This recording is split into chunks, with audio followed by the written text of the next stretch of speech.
Hi, you're listening to When Isabel Met Aviva, a podcast about rom-coms, female-driven screenwriting, and how to break into the entertainment industry.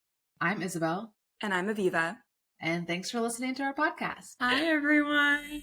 How's it going? Hello. Yeah, I've totally lost track of like where we are in this season. We don't even need to know. We're in season 5 somewhere. Okay. And yeah, what do we want to talk about today? What have you been up to? Or do we want to talk about the rant I was going on about paid services in the screenwriting world? Or Oh yeah, because I guess we can tell people that because that guy, right, emailed us that he also was scammed by the same dude that had like emailed me. And I don't know, I just think it's interesting. I feel like I know we were kind of like a little afraid to like talk about that stuff in the beginning, but this is why I think it's good for people to talk about those things when they happen, or like just voice if like something makes you or somebody makes you feel uncomfortable or anything, because like there might be other people too thinking the same thing, or like questioning things, or just we're all trying to navigate this together, right? Like that's kind of the point of this podcast for us, right? Yeah, exactly. For a little background, like I think this was last season. Look up like the titles, like scammers, something scammers. And on Script Notes, which is like the OG screenwriting podcast that I've been listening to for like over a decade, John August and Craig Mazin, they're the co-hosts, and love that podcast. Anyway, there was like a question from a listener, I presume, about the person we were also kind of discussing. So yeah, no, it is validating, because like we should be able to speak up. So and it also, we've been texting lately. I've just been becoming increasingly irritated by these paid screenwriting websites.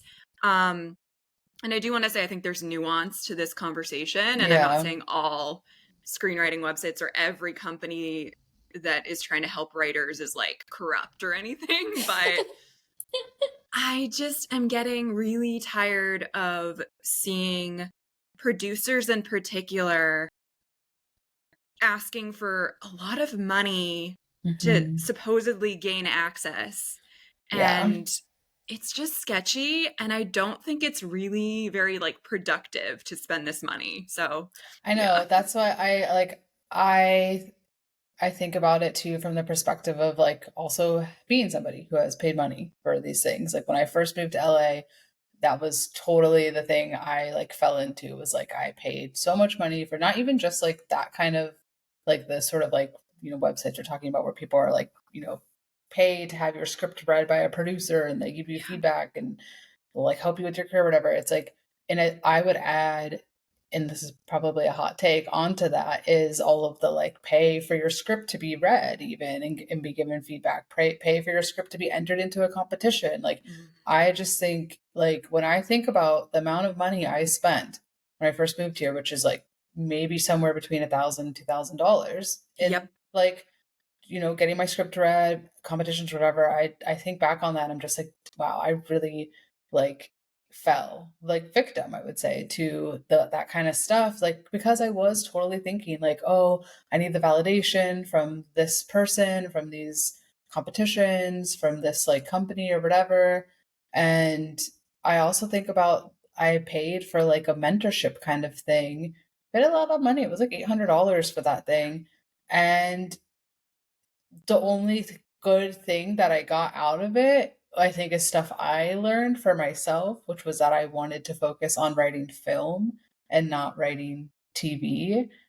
But when I think back on that, I'm like, wow, I paid the person that was my like quote unquote mentor, was like a young girl who like barely had any writing experience, like literally had just gotten like lucky in her life and like ended up in the position she did. And I was totally reeled in by like her credits of like, she works for Mindy Kaling, like she worked on Never Have I Ever, she worked on this show. And then when you meet the person and it's like, oh, really what they were was like an assistant to an assistant, and then they like sat in the writer's room sometimes. So then it's like, why am I paying this person $800 to like read my script and give me their feedback, when again it all just comes back to like I don't know, I think there is something to like people who give you like good feedback and help you sort of like write a story and stuff. But I don't know, like when I think back on what did I really actually learn from that, it makes me think I feel like icky to think that I spent so much money on something like that. I think this is a really important conversation because I just think when you're like a really green writer that we're still trying to Mhm. get, our foot fully in the door, I guess, but it's really easy to just be kind of mesmerized by the way that they're advertising to us, and they're Yeah. like, talk to Mindy Kaling's group, and like, Yeah. and I just think, again, there's nuance. I'm not saying I think some things that I've spent money on for screenwriting has been beneficial, especially classes in particular. Like those taught me to Mhm. be a better writer. But I will say, when it comes to like the networking aspect, for Mhm. me personally, and I would be curious if any listeners would disagree, it never gained me the access I thought it might. Right. Um, so I will say, and you can speak for your situation too in vague terms if you want, but like my biggest opportunities to date have never had any money involved Yeah, in the people same. that I've connected, Same. and that's you too. Mhm. And I think just like authentic networking is probably going to be, well, it's going to be cheaper, and it's Mhm. probably also going to be what helps you succeed in this industry. We're still getting there, but um, every general I've ever had, my shopping agreement, any coffee I've had with someone like a higher up person, I'm not like paying them to meet with me, you know? Right, yeah. And I want to say too that like I just always come back to like everyone's on their own journey. So like Yeah. I don't want to like, make anyone feel bad for doing anything. I don't want to put anyone down because I ultimately like I'm responsible. Like I'm the one who chose to pay that money for those things. Yeah. And like at the time I thought I needed them. So like, it is what it is. Like I learned now and I have not spent any money on any of those stuff like since then because I sort of had my moment where I was like, what am I really getting out of this? Like this is just feels like a waste of money. And now I just like I value things differently. So like I haven't come across any sort of situation or any kind of company or person that I felt like it was worth my like investment. So I think everyone has to like make that decision for themselves. But I do think that that like I agree with you to the point of like these companies sort of market themselves in a very particular way to sort of like reel you in. And I honestly think that that's the whole like kind of gimmick of it is that they get me for they got $1,000 out of me and then maybe now I woke up to it and I don't pay that and I don't get any more money from it anymore, and so then they move on to like the next person. And so like I get that like from a business standpoint that model kind of works because there's always people who are going to at some point in their career, especially in the very beginning of it, pay Yeah. money, and that's what keeps them in business. And so I agree that I don't think that like it's all of them across the board are like this. I do think that there are some great ones out there, and I think especially classes and workshops where you are really getting like I would actually say that's probably the best way to spend the money is like what you do where like you Yeah. take a class and you get to workshop it with people, you get like a teacher helping you, and then at the end of it you come out with a script because like that's Yeah. kind of the other point I want to make is like what I keep coming back to is writers just need to focus on writing. Just write a good script, write a script you really believe in, write it until it's ready to go network, and then do what you do, which is like Yeah. go network it, take it out, be authentic. And like if you've gotten it to the point where like it's the script you want, the story you love, and you feel really good and confident about it, then like you don't need to pay all this money to like get validation from other Yeah. people reading it. You can go in and naturally network for it because you're like, I believe in the script. I believe in the story. I mean, look at Jessica Bendinger. Like, remember her whole story Yeah. about how she got Bring It On made and how she kept rewriting it and like until Mhm. she got and she just kept fighting for it and eventually got made because like she really like believed in it. And I think that's just where I just keep thinking that it always just comes back to like you as the writer. Like, Yeah. do you believe this is the script? Do you believe in the story? Is it good for you?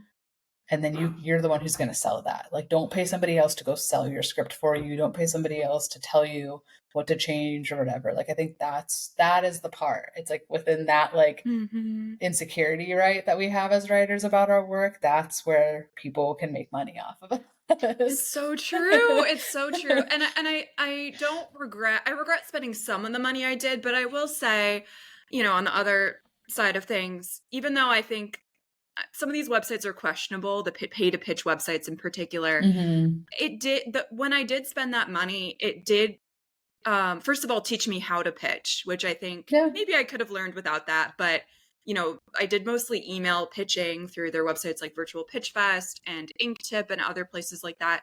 And I kind of did learn like, oh, well, this gets a response. This doesn't get a response, like the way that I pitch a project that I've written. Or, but again, I pitched so many times, none of those contacts, like I've tried those contacts again in a free way over the years. I've been like, remember when I pitched you this? Now I have this. Never heard back from any of these producers, which I find a little questionable, just that they, like, you know, this is a business, but they are profiting off having their name on Inktip or whatever. You know, maybe they're not. I don't know if they're all profiting, but yeah, but I know, you know, my story, like I said, like I was just writing about how there needed to be better Hanukkah rom-coms, and then my producer found me. Like I was just tweeting, and then she saw my cover fly and just the, you know, my brand, the way I was presenting myself during the pandemic. And that's what got me a general Zoom with her. So I don't know. I know you've probably shared. Can you like vaguely share, if you feel comfortable, how you got your opportunity in the past? Mine was just fully, I mean, the Zac Efron script. Yes. Again, which comes back to my earlier point that like I wrote a script that I really loved and really liked and thought was like funny and silly. And so good. You know, and like my coworker who also was a screenwriter asked if he could read something that I wrote, and I gave him that script, and he really liked it and just thought it was, you know, a good script. And then he was like, can I show this to somebody I know? And I had no idea that the person he was going to show it to that he knew was like somebody who worked at Lionsgate, you know, so like So that cool. it just happened that way. And so I think like I also want to go back to the thing I said too about like you know, ultimately, even though like now when I think back on it, I'm like, I can't believe I spent that much money. But again, at the time, it's not necessarily that I regret it. It's just like I wouldn't do that again. But I do see that the value that I did get out of that, like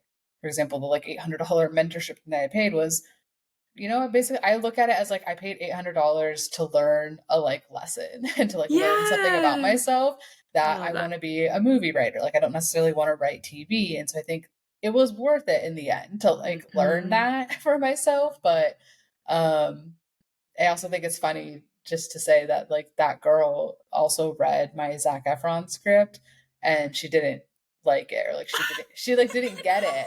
I know. I remember her commentary was just sort of like she didn't think that it should like be about Zac, and I was just like, no. The whole point of this is that it's about Zac.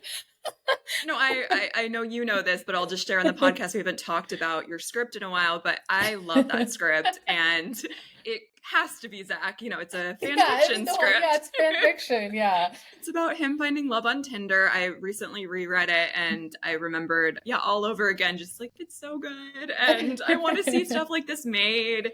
And it just like it got me amped up because I was just like, there needs to be more good rom-coms again, and this is definitely one of them. I was just gonna say that actually might be a good segue into something that we're doing that's gonna be new coming up next weekend. We are filming a recording of the Dating Zac Efron script with like legit actors that some of them have been on our podcast. I'm so excited about it. I like it's just like what I feel most excited about is that I just think it's going to be really fun. And I feel really excited that all of the actors are like really excited to play the roles, and like that they are going to have fun with it too. And just like for our audience who, you know, like what we're just like trying some new things on the pod just to like branch out a little bit and try some different things. But I had this idea while I was just like driving around the one day that like I wanted to hear like I thought like it'd be fun to like hear scripts be read aloud by actors and just like have that be kind of like if you listen to an audiobook, right? You're just listening to somebody read the story. It's like same concept, just with a script with actors. Because I don't know that I've actually seen that on a podcast where like a bunch of actors get together and just like read a movie, you know, or like read a TV show. So that's what we're going to do with the Dating Zac Efron script. That's going to be our first one. We kind of want to make this maybe a series where like Hopefully we'll do one of Aviva's scripts after that, and then maybe we'll do like other scripts of ours, or we might open it up to our audience or for people to submit. But we just think it'd be a fun way. I think it's going to be a great way too for actors to get to like practice voice acting.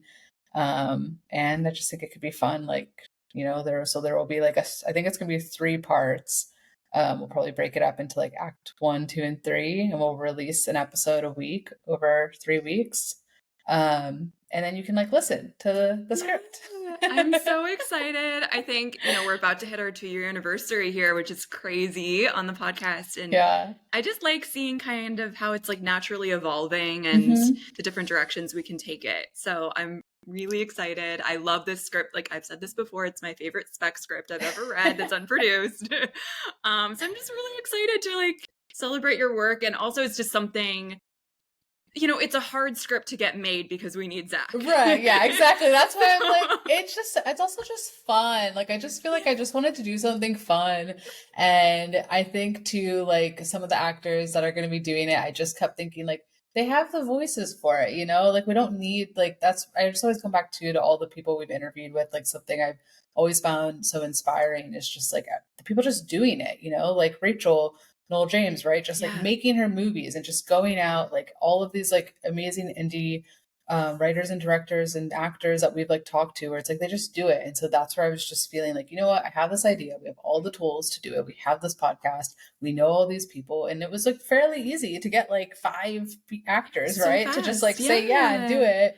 And I don't know, it just to me it does feel like you don't need to sit around and like it could take so much longer to like try and get like, really professional people to do it or to actually just like try and film it or something. It's like all that feels like so much work. It's like, this is easy. This is something we can do in hopefully 2 hours on a day. I'm curious. We'll see how long it takes. But no, I agree. There's something very empowering as soon as we like decided to just do it. Just not to wait for anyone to tell us to do it. Yeah, exactly. That's why I was just like, I'm glad you were on board for it because I was kind of like, this might be awkward if Aviva says no. So I'm going to just like do this anyway. No, I've been wanting to do table reads for a while, but I was always thinking about in-person ones. And then I got overwhelmed, like maybe one day, but like who would show up to a table read? This is just such an easy, casual read way. Is the right word to use. I feel like I keep calling it a script read, but in my mind, it is just a table read, right? Yeah. So we're really excited about that. That will come out soon. And I'm still in my delusional state. I think Zac Efron will hear of it. I told my brother, I was like, look, the main thing is like, we're just doing this for fun. Like, I just think it's going to be a lot of fun. I'm excited to get to like listen to it. And I think too, it'll be fun for like, because none of my family have ever like read the script or anything. So I think it'll be fun for them to get to like listen to it. And like my friends too, who like, they aren't going to like read a script, but I think this will be fun for like people who, might just like get a kick out of like the idea of it. But then I was like, but if I had like an ultimate dream goal of it, like that would be that like Zac Efron actually hears it and then we get to interview him. And maybe he'll make the movie. But that's like the ultimate goal. But I think this is the perfect approach. So I'm really excited. So everyone stay tuned for that. So we should probably, we should introduce our guest. Yeah, okay. I always say this, but I'm like so excited that she said yes. We are interviewing the screenwriter of Love Hard, which is a Netflix Christmas rom-com that I've referenced on this show quite a few times. I think we've talked about it, right? So I mean, it's my favorite like holiday rom-com of recent times. Same. We criticize some rom-coms on this show, even though every rom-com is a miracle, but every movie's a miracle. But Love Hard is legitimately rewatchable, something I've probably watched. It came out, I think, 2021. Is that right? Yeah, I think so. It came out during the pandemic, which also makes sense. It just felt so comforting at the time. I've watched this many times, and same here. I've definitely watched it like multiple times throughout the year, not even just at the holidays, like which is so unusual. It's so comforting. So highly recommend to everyone, watch it. You're gonna love it. I think it also, there are elements of it that feel like Sleepless in Seattle a little bit to me. Like there's a little nod I saw an article when they were announcing the film when it came out that it was, a comp was When Harry Met Sally. So there's, I don't know, there's some sort of like Nora Ephron energy in it that I feel. Yeah, and Sleepless in Seattle, I would say, because of the sort of like parts of it where like they don't know like who they are yet, they're kind of like they don't know like, especially well, I don't want to ruin the movie, but if you haven't seen Love Hard by now, yeah, it's about catfishing. Yeah, it's about Nina Dobrev's character meets this amazing guy on a dating app, and she's like, this is the guy for me. I'm going to go meet him during the Christmas holidays. I'm going to go to New York and find him. Yeah. And we learn that, it was a catfish, but they're stuck together, and it's so cute. It's a great setup. It's such a good setup. So good. And we should just talk to the writer about this, and I should say her name in a second, but what I love about it, it's clever. It respects the audience member who's watching it, because the characters are smart. Nothing's dumbed down. Yeah. Natalie, that's her name, right? In the Nina Dobrev's character. So. Yeah. She is, immediately she's intelligent and sassy, and not just this like generic Christmas rom-com lady. Like, she's like, Die Hard's a Christmas movie. That's why it's called Love Hard. She's like, I hate Thoreau. Like, she has all these really intelligent opinions, and I really love it. So we're interviewing the screenwriter. Her name is Rebecca Ewing, and we should invite her in a second. But such a good film. And we're wearing Christmas colors. Did you realize that? Green. No, oh my gosh, we are. Wow, in the holiday spirit. I do have to say, I have been really wanting to watch. This is not about Love Hard, but another Christmas rom-com that I love is Something from Tiffany's. I keep seeing it on my like Amazon Prime or whatever, and I keep like wanting to watch it, but I've been telling myself like, no, I'm not going to let myself watch it until it gets a little bit closer to the holidays. But I feel like I'm getting excited about, because like I can't remember the last time I watched it, but I'm just like, I feel excited for holiday rom-coms. But no, it's interesting. Like we were saying, Love Hard is something I've seen like in the summer before. There's something about it where it's about Christmas, but it's a little bit more in the background, which I prefer. I kind of, even though they talk about traditions and all that, like some Christmas movies are just so dull to me because they're talking for 2 hours about like decorating cookies. And I'm like, I don't care. Like, I just want the rom-com with the Christmas vibes. So, anyway, I'm going to let her in right now.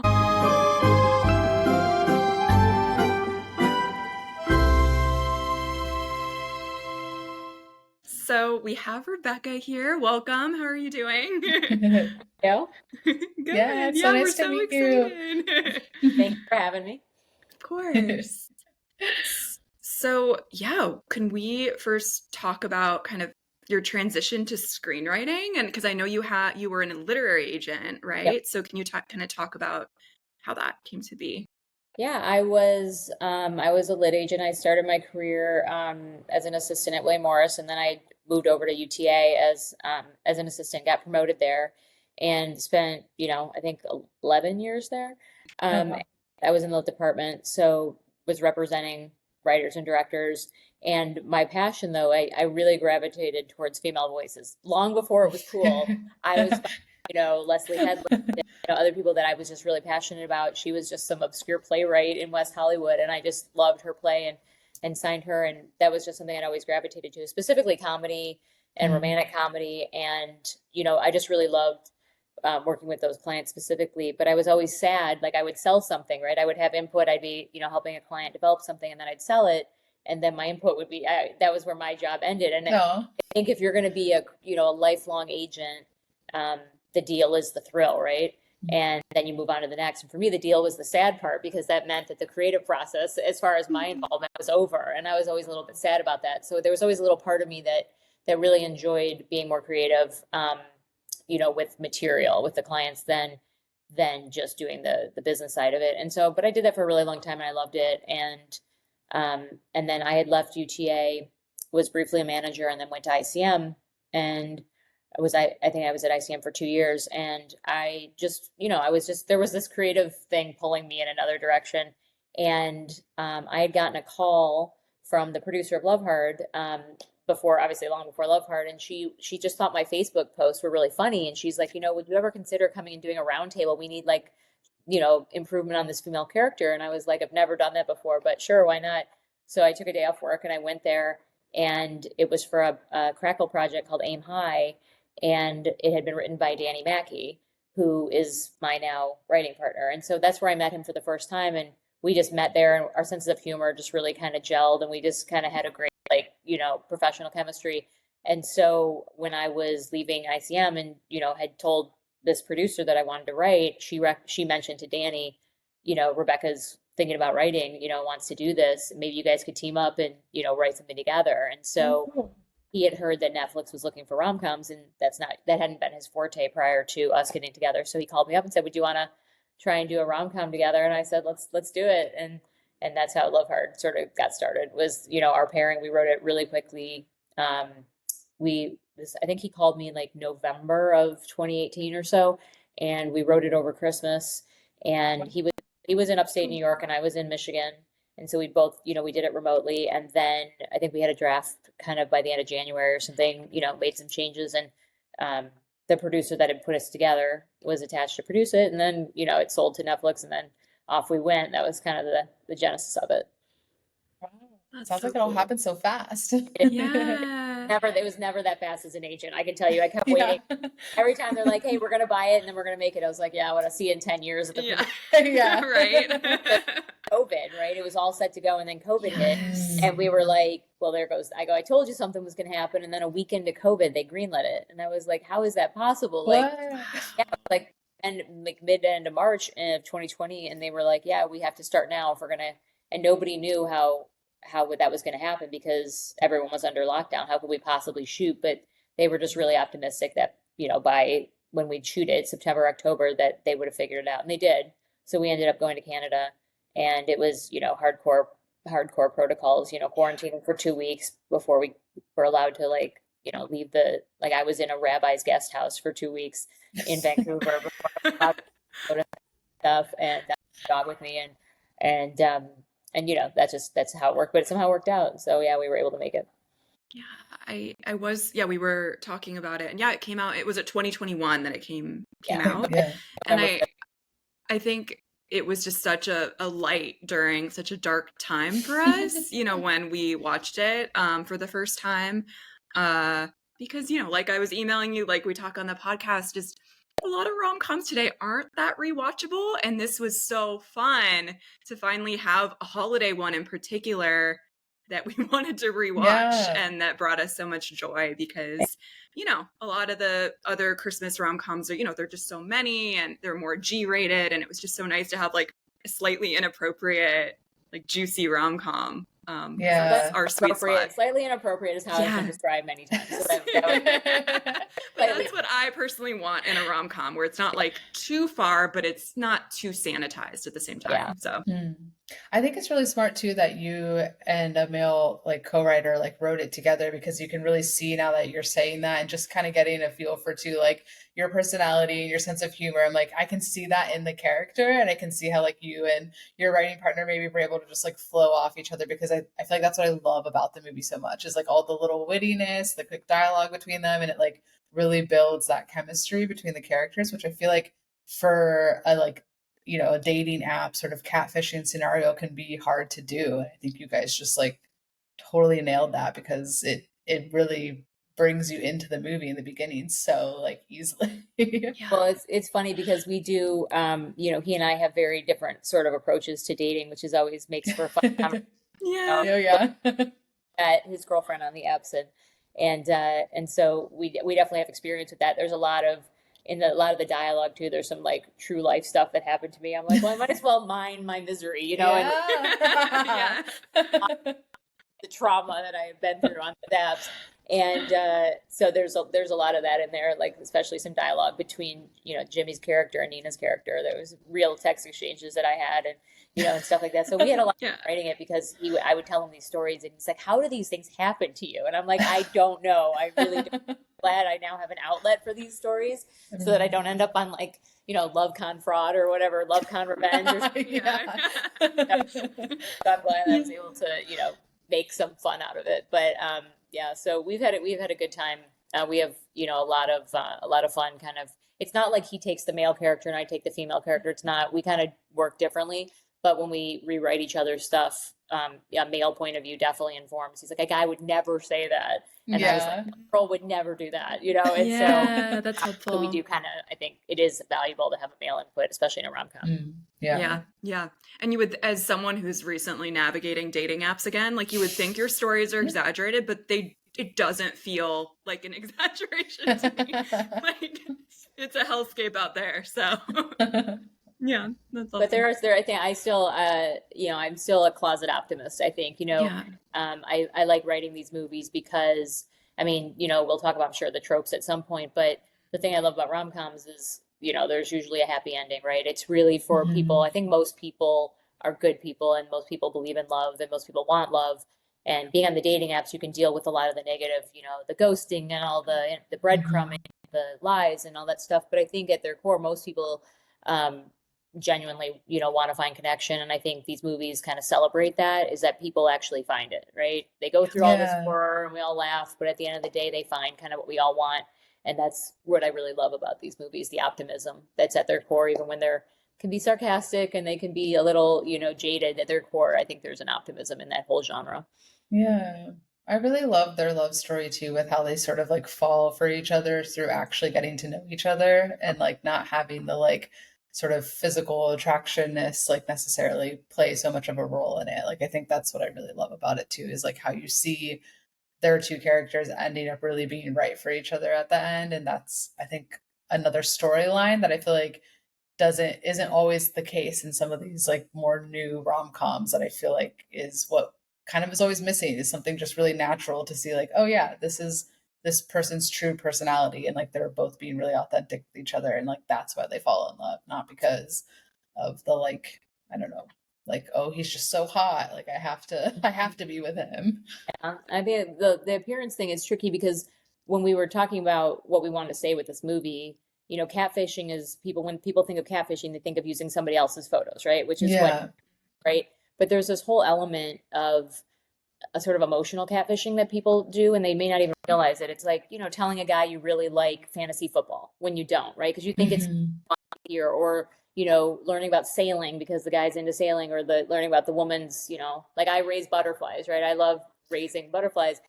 I have people like, pretend to be interested, because that's something I care about. And, it just doesn't come off as authentic. So I think, there's an emotional component. I feel like that was sort of what Nina's character was doing, was doing a little bit of that. And I think there's some reckoning. She was so mad at him for using the photos, but at some point you kind of have to take a little call. There's a lot of different, ways you can. So I do think, at the end of the day, it's just about being authentic, and whatever that looks like is what it's going to look like, Yeah. I love too that the characters are they're an intellectual match, which I love. And I think, I think a lot why we love like the Ephron, the Nora Ephron universe and everything is just because it's not so aesthetics based. It's very much character driven. And what I love about Love Hard is I feel like it's respectful of the rom-com fan, and that they're not like dumbing it down for us. Like a lot, like we immediately know that Nina Dobrov's character is intelligent and sassy and like different. And I love seeing characters like that, that have an opinion and that just aren't so like cookie cutter. And I think you can do that a little bit more when you're in the PG-13 space, perhaps. But I really admire that. Oh, thank you. Yeah. Yeah, I'm kind of curious, like how much of where did the idea come from? Or like, did you, and your writing partner sort of like kind of outline the whole movie together, or did Netflix, I think Netflix just probably said they were just looking for rom-coms, right? Not like. Yeah. I mean, so my writing partner, Danny, and I were both friends. Mary Viola's, the woman at Wonderland, McGee's company. McGee produced it with Mary, and we had both known Mary for a really long time. And Mary was the one that sort of suggested we work together. And, Mary had mentioned to Danny that Netflix was looking for rom-coms, obviously Christmas rom-coms. Obviously, she talks to these people daily. And so he had called me and he just said, hey, I have like a one-liner idea. And that's, a girl gets catfished around the holidays. That is literally all he had. I go, that sounds fun. Like I, had just left my job. I was wanting to write. I didn't exactly know how to get started, but that was where that's why I'd left my job, that's what I wanted to do. So it kind of worked out perfectly. And so we kind of broke the story together. I mean, if you had seen what the original outline for Love Heart is and what it became, they are not even, I mean, Oh yeah. I go back and look at we even wrote scenes, in the original that were just, I mean, insane. And so it's come a long way from where it started, but that's what we had. And so initially, we broke the story together. Again, we were never in the same city. So we do everything on Dropbox and over the phone. And so it was funny. We had a whole outline done and there was just something about it that wasn't clicking. Like I was really passionate about having him be a candle maker because I had the idea for men, candles for men like 5 years prior. And I wanted to call them mandals. And I was like, that's amazing. Right. And I never did anything with it, but I was like, imagine like black, sleek candles, like antique, like really masculine looking called mandals. I'm like, it's going to brilliant. And I never did anything with it.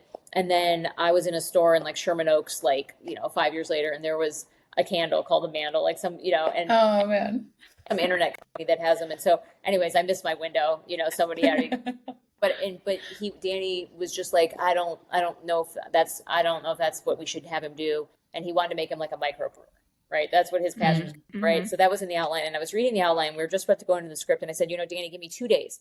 Give me 2 days with this outline because I feel like there's something about this that isn't right. And I swear to God, I was like in this fugue state or something for 2 days. It was at Jennifer's house. And I just sat there and stared at the outline. I tore it apart and I was like, nope, I'm going with candles and I'm putting it back in there. And I did. And I changed the whole outline. And then I sent it to him. He goes, I don't know where this came from, but this works. And, and it was all be like shaped, but we changed so much. And he goes, this works. And I wasn't sure the candle was going to work, but I think this works and let's give it a shot. And so that's, and then we wrote off that outline, which was great. But, I didn't sleep for 2 days. I was just like yeah. And it was super fun to write, but we wrote it in literally like 30 days. I mean, we were each writing like, I think, like 2 scenes a day. And that's our process. We'd number the scenes 1 to 60 and I'd take 1 and 2 and he'd take 3 and 4, whatever. And we keep whoever, sometimes I'd be like, I really know how to write that scene. I want to do that one. And he's like, great, I'll do the other one. So we do 2 a day. And then 30 days, we had them all done. And then we would swap. So I would go back and read all his stuff and rewrite his stuff and he would rewrite my stuff so that it kind of had a continuity of voice. And then we would assemble it, read it, discuss, jokes and things like that or what was working and then rewrite from there. So that's how we've always done things from that point on. And it just works really well for us. Was music always going to be part of it? Because that's one of my favorite elements of Love Hard is the Baby It's Cold Outside caroling scene. I think that is one of the best Christmas scenes I've ever seen. I think it's so creative and lovely. But yeah, I'm curious how that came to be. That is my favorite scene in the movie, that whole caroling. Right. Like sometimes when you're working on scenes, and again, this was the first script I've ever written. I've been reading scripts for, I think I started interning in 97 or something like that and working for a bunch. So I've been reading scripts for, 20 years. And, but this is the first one I'd attempted to write. And so it was a big learning curve for me. But sometimes even in your gut, you just know a scene is going to stay in the script. Like some scenes get cut but you just know like when a scene works, you just feel it in your bones. And that scene always worked. Like, we tweaked it a little here and there, but there was just something about it that it always worked. And it was funny, both the title and the Baby It's Cold Outside were sort of in the zeitgeist at the time. It was when we wrote this, it was right when people were having that argument over whether Die Hard, was a Christmas movie or not. And at the same time, people were also starting to have this debate over whether Love Actually was this really, for years, it had just been this, idolized Christmas movie. And then I can't remember where but someone had written a takedown piece. I don't know if it was in Vulture or someone had written about like how Love Actually is actually this unbelievably superficial, horrible thing. And I think as I read the article and I couldn't disagree with anything she said when I actually looked at it, through her eyes. I was like, you're right. That's superficial and that's superficial. But I still love the movie. I can't even explain, even knowing it still warms my heart, even though I can't argue with anything she said. So it's a little kind of funny, but people were arguing about those two things. And that was right at Christmas when we were writing the movie. And so that's where the idea came from, to have these people bond in the beginning over their disagreement over, these Christmas movies. Yeah. So, and at the same time, people were also having the debate over whether Baby It's Cold Outside was this flirty song or it was a misogynistic, rapey kind of song, as he says. So, and what we're having, so all this was happening as we were writing it. So it was just sort of in our minds. And so, I had said, I think this would be super fun. I've always loved doing this. I've been doing like changing the lyrics to things since high school. It's always my favorite thing to like play with words and, and do that kind of stuff with songs. So I was like, oh, this is the perfect chance to do this in this movie. So we wrote a version of the song that, that was in the script, right? We put the original lyrics in there just to hold for a placeholder, but eventually we knew we had to actually write the jokey song. So we did, and it ended up changing on our very first day of shooting.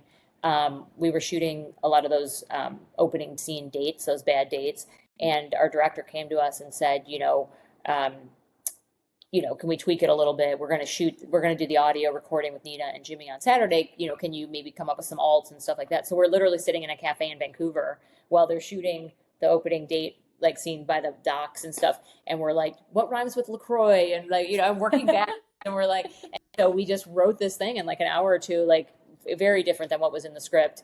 And that's what they ended up using, so it was really fun. And Danny and I were both there for the whole shoot, the duration of shooting the whole movie, which was great. And I remember we shot that scene. That was the entire retirement scene, from the caroling all the way through was at, I don't remember what kind of, I think it was a church. It was some form of church that we were shooting at, but it was pouring rain and it went till 4 a.m. and it was cold and rainy and just miserable out. And we had to keep stopping because the rain would obviously hit the actors and smear everything. So we'd have to, every 20, 30 seconds, we'd have to stop and fix everything. So it just took forever. But it was my favorite to watch and see come alive. So it was just thrilling. It was thrilling to see.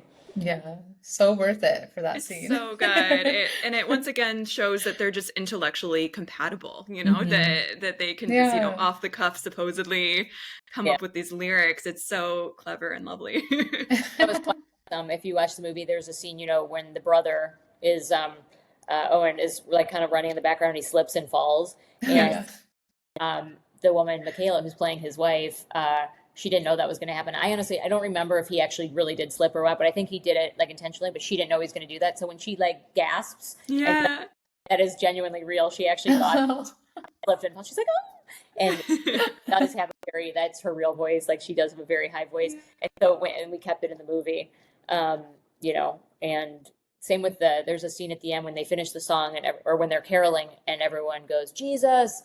And then the grandma, like 2 seconds later is like, Jesus, like it's late, like that wasn't supposed to happen, but it's just how this, it was a lot of moving pieces, but it was just so funny. We're like, all right, we're keeping that taken. So that's so fun.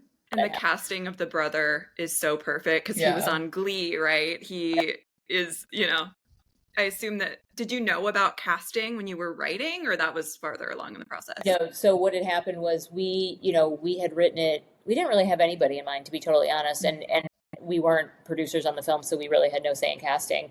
And I think our director came on first, Hernan, who's one of my favorite people. He was such a joy to work with. And he came on, and then Netflix definitely had opinions on actors and actresses. And Jimmy was attached first. I believe our executive, Jerome, had met with him and just really loved him and had mentioned to him in a meeting, hey, we have this script, Love Heart, that, you could be great for. And she was very high on him. And I think that's kind of how that piece maybe came to be. I'm not too privy to, who did what first, but he was the first person attached. And then Nina came on after that. And then everything just sort of snowballed. And Heather McMahon, who plays her best friend, Carrie, who was one of my favorite people on set. She was hilarious. I if it were up to me, I'd put her in everything. She was just, tells me, and we all got along really well. So. She gave me Becky vibes from Sleepless in Seattle a little bit, which I loved. It felt like a little nod to Sleepless in Seattle, which is my favorite movie. So yeah. It is a movie. Yeah. I don't think there's a rom-com out there I haven't seen. So amazing.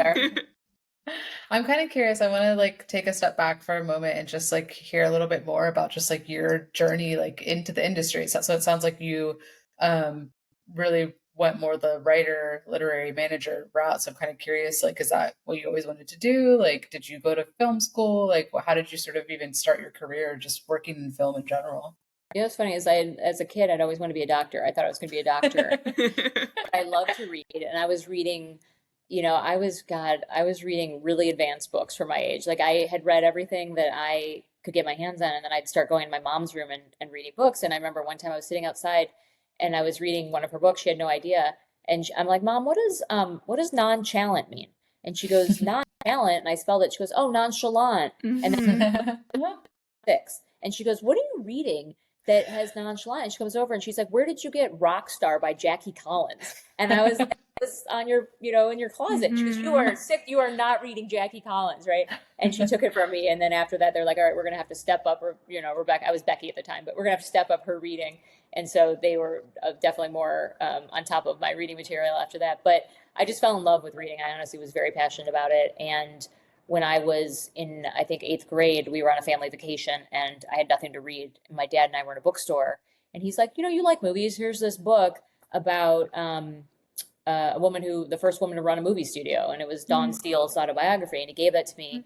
And I read that and I was like, oh, forget being a doctor. I'm going to be a movie producer. Like, this is like way cooler. And from that point on, in the book, she had mentioned like the Hollywood Reporter and the Daily Variety, which at the time would show up in print, on your porch every morning, like if you were in LA or New York. But I lived in Michigan, so I asked for Christmas. I was like, I really want a subscription to those two things, and so they would get mailed to me, right? So I would get 14 of them would show up, and so I just started reading them. And one of my favorite photos when I was a freshman in high school is in their yearbook, and it's like everyone's doing their homework, and someone's got a geometry book, and there's just me with the Daily Variety, like reading it, and I became just obsessed with the industry and just anything I could get my hands on. So when I was finally old enough at 18, I wanted to go out and intern. So my first summer I did intern for the woman who wrote that book, Dawn Steele, and she was making City of Angels. That's what they were shooting at the time. And she was married to Roven, who obviously produces all the Batman movies. And so I worked for them. And then I worked for Paula Weinstein and Barry Levinson. They had a production company. They had just done Analyze This. So I kind of did 2 every summer to just get my foot in the industry. The second year I worked for Scott Rudin in LA and Burlstein Gray. I interned at their management firm. And then the third summer I worked in Paramount Marketing and for Stacey Sher and Jersey Films, because Gattaca had come out and that was one of my favorite movies. And I did everything I could to get my foot in the door there. And this agent at CAA, who I knew tangentially, Brant Joel, was able to call her and get me that internship. So those were the kind of internships I'd done. So when I graduated, I had people I could contact, about a job. And so I first went to work for Scott Rudin, and I was his assistant for a little bit. And while I was there, I met some agent assistants, and I realized the one thing I had never done was work at an agency. I'd done all these internships for producers, but I was really missing that piece. So I was like, I should go be an assistant in an agency. And so I interviewed at William Morris, and I got a job working for Joel Lubin, who now runs the talent department at CAA, but at the time he was kind of a younger talent agent. So I worked for him, and then I worked for the president of William Morris, Dave Wertschafter, and then jumped over to UTA to work for Dan Aloni, who was running the lit department, who had Chris Nolan and Tom Shadyac and David Dobkin and a bunch of great people, and really got to know those clients. And then briefly worked for Jason Burns there, and then Marty Bowen. And when Marty Bowen left to be a producer and go produce Nativity Story and all these other things, that's when I got promoted. So I became an agent, and I just fell in love with that side of the business. It was just so great. I love working with the writers. More so, I liked actors, but I really love working with the writers and directors. And so I got promoted and then became a lit agent and worked with, a ton of people for 12 years, 13 years. But there was this part of me that was always pulling me towards, creative. And eventually I said, it's now or never. And then I met Danny, and then that's when it started. Wow, very so long-winded. Cool. Yeah, so much networking. You met so many prolific from 12 people. to 26. There you go. Yeah, that's amazing. And you'd been exposed to so much material in that time, which is so educational. I think the best way to become a screenwriter is to read stuff, for sure. I was reading, 30 scripts a week. I don't even remember how many scripts I was reading, but you don't actually stop to think about the mechanics of it, right? You just, you gotta have, after you read so many, and I've been reading since I was 18, I was interning and reading, reading scripts. I never stopped to think about the mechanics of how it is, because screenwriting is so specific, right? It's like novel has their rules, but you can play with a lot more in a novel. Like a screenplay is really a blueprint, right? It's almost like architectural plans, and there's fun to be had in there, but things have to happen in a certain place. And when you're reading it, you may not know that, okay, this needs to happen by page 15 or 16 or whatever the rule is, but you can feel it. right? Like you can feel if the first act is dragging after you've read so many, or you can feel if there's something missing in the third act, and you don't know why until you actually study the mechanics, which I had to do later, but you can feel it in your bones. And so after reading so much, so when I was writing my own stuff, I was reading and I was like, I don't know why something's missing, but I know what's missing. I just don't know. I don't know why. And so then you actually get books on screenwriting, and you have to understand the mechanics, because it is very much, it is in many ways technical writing. It's not purely creative. There is definitely a technical aspect to it. And do you write mostly rom-coms now? Is that your desired genre? Or what do you write? Yeah, I don't know. God, it's so funny. I look back and I see some of my favorite scripts, and the people that, the guy that wrote, I'm trying to remember, like, I want to say, the guy that wrote like 12 Years a Slave, won an Oscar for 12 years, like wrote Undercover Brother. Right. And, and I look at some of these people who go on to these amazing careers and where they started, like J.J. Abrams wrote one of his, I think his first script was this comedy I love called Taking Care of Business, and when you think of where J.J. is now in this like Jim Belushi comedy, it's kind of crazy. So it's always been my favorite genre. Like my favorite movies have always been in this genre, and it's just what I've gravitated to. We write comedy and romantic comedy, and Christmas had just sort of become, it's my favorite holiday. I love it. And I love Christmas movies. So that's always a sweet spot. So the thing I'm working on now is a Christmas movie. The thing that we're making next is a Christmas movie. But, I really would love to do something in the vein of like Romancing the Stone, something that has a romantic element to it, but also has more action, adventure, can be bigger. Like I've never, like my love doesn't really go towards sci-fi, but, or historical drama or stuff like that. But I do love making people laugh. Like that has been a part of my personality since I was a kid. And I've been, I was always the class clown and, telling jokes, and it's just such a huge part of who I am. And so the fact that I could do it, on a bigger platform is just such a joy to me. But I feel like comedy is where I gravitate to. Not saying I couldn't do more if I found a great story, but I feel like anything I do would have an element of that in it, So I don't think I'd be writing Fatal Attraction anytime soon, but depending on how the dating life keeps going, I may have to. So. Yeah, a comedy version of Fatal Attraction. That would be fun. Yeah.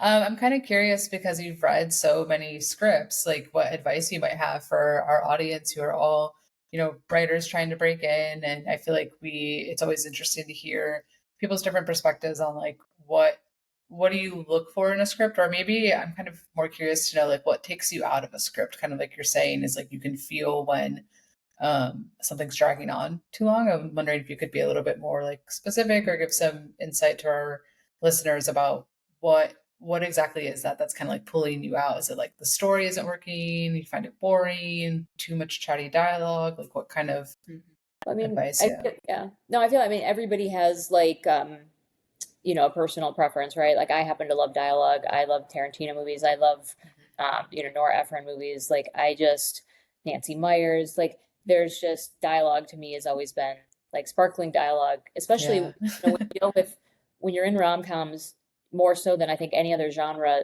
The rules of a rom-com are very specific, right? Like they have to end up together. If they don't end up together, no one's happy, right? And so everybody knows in the beginning, these two people who don't like each other, maybe if that's the trope you're going with, are going to end up together, right? So it's like, how do you entertain people for 2 hours if they know the ending, right? Yeah. So what are you going to do? You can't play with the surprise, oh, they both die at the end. You know what I mean? That's not a great happy rom-com. So they're going to be together. So you're not going to surprise people or wow people with your playing with the tropes, so to speak. It's more about, well, what can I play with that will really make something feel unique, special, different? It's the dialogue and the characters, right? And the situations they find themselves in. So even if it's a woman being a writer is not the most, revolutionary concept for a rom-com, but what we do with it is, right? Like the dialogue, or, having them, rock climbing. I hadn't seen that before. And bobsledding, and so it's like finding unique situations, but also, I hadn't seen a guy be passionate about candles. I really wanted something that was not a typical guy thing, right? When people think about candles, they think about women. So like having fun with, character things. And, to your point about advice for writers, you can never guess like what the marketplace is going to want, right? Like you could try And, you know, like I said, all we'd heard was Netflix wanted a Christmas movie, right? They had a hole in their, you know, in their release schedule for Christmas movies, and we happened to be there at the right time. So that was fortunate, and we could, you know, write something quickly. But that, you know, rarely happens. And if you do try to chase the marketplace, you end up behind because, you know, movies take so long to get made that maybe they're looking for something right then. But by the time you're done with it, it's either past or, you know, or by the time it gets made, it's 5 years later. You know, Love Hard was a very unique situation where it got made within a year, you know, of us selling it, which are a year and a half, but that doesn't usually happen. So I feel like it really is important to write what you love.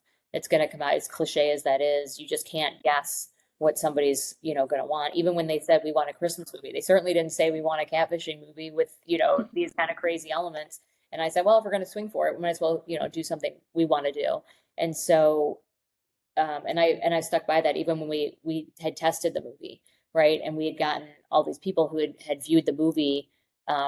You know, there was no audience like in a theater because it was still COVID, so people were watching it on their laptops and then giving us feedback. And we were getting feedback from people who had signed up for the screening that don't like rom-com. Like they were literally saying, like they clearly said they don't like rom-coms, but they got paid to do the screening, right? And I was like, we're getting all this feedback and we were trying to guess what to change. And I just finally said, I might get fired out of this room, because it was the producers, the director, me, and Danny. And I was like, I could get thrown out of this room for saying this, but I'm going to, like, you know, what do you say we just throw away the test? You know, there's 5 people in this room who love rom-coms. So why don't we look at the movie and just make the best version that we like? And if it works, it works. And if it doesn't, it doesn't. But listening to Bob in Idaho, who hates rom-coms, saying Yeah. this, like, why are we, like, why does Bob, the arbiter of what's going to happen in this movie? And so McG, to his credit, was like, let's do that through the, you know, through the research crash. Like, let's just make, you know, the movie we want to make, or let's edit it together the way we want to edit it. And that's kind of what happened. So we got really lucky there. But yeah, I mean, I know that could not be more cliche, but it's, you know, learn the craft. You know, even though you want to be creative, it is important to know the rules, not only so you can follow them, but also so you can break them. You have to know them first, know what you're breaking. And a lot of people that don't want to read the Save the Cats or the Sid Field books or whatever it is, you can feel that in the writing, right? Because they may not, having never written a script before, and certainly not having read them as much as I had the, you know, good fortune to do it, you can feel like if the first act is dragging, or if there's not, you know, you can't have the big, you know, inciting incident on page 30, because then you've just been sitting through this movie for 30 minutes. And, you know, people, even viewers have now been trained, you know, to expect something at a certain point, and they can feel when it's off. So you can feel it. So it's a big, you know, being a writer is watching a lot of movies, feeling it. Look at your, you know, when you're looking at on the screen, you know, halfway through the movie, you know, 45, 50 minutes, the movie should be taking another turn. It should be going off in a new direction. And if that's happening on page, you know, 90 minutes in, like, it's too late, you'll feel it. And so it's just, you know, really kind of, and reading as many scripts as you can. They're all available online. You can get them in bookstores, read your favorite scripts, read the genres you like. Yeah. And, you know, then you'll have a feel of it in your own work. Yeah. And I know there's no, you know, secret answer for this, but when writers approach you, you know, how to break in once you have that script, what do you tell them? You know, a lot of people get in, you know, through screenwriting competitions. I love the Austin Writers Conference. It's one of my favorites. People do the novels, but I mean, honestly, it's again, so cliche, but good writing finds its way, because there's so much bad stuff. I mean, if I was reading 30 scripts a week, I'd say 4 were good, you know, and I was reading for a lot of, I mean, that's not entirely true, because I was reading a lot of scripts that had already been sold.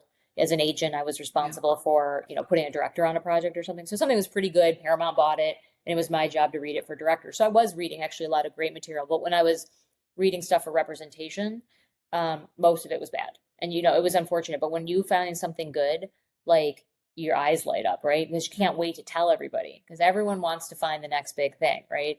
And so I think I remember reading a script called Going the Distance. Like, my friend at New Line had, I know that one, yeah. was Jeff Latulip, who'd been an intern there or had worked there. And so Jeff had written the script and he sent it to me, and I just knew. I was like, oh my God, I got to sign really this guy. good. Well, guess what? You know, David sent that script to his friend at each agency, right?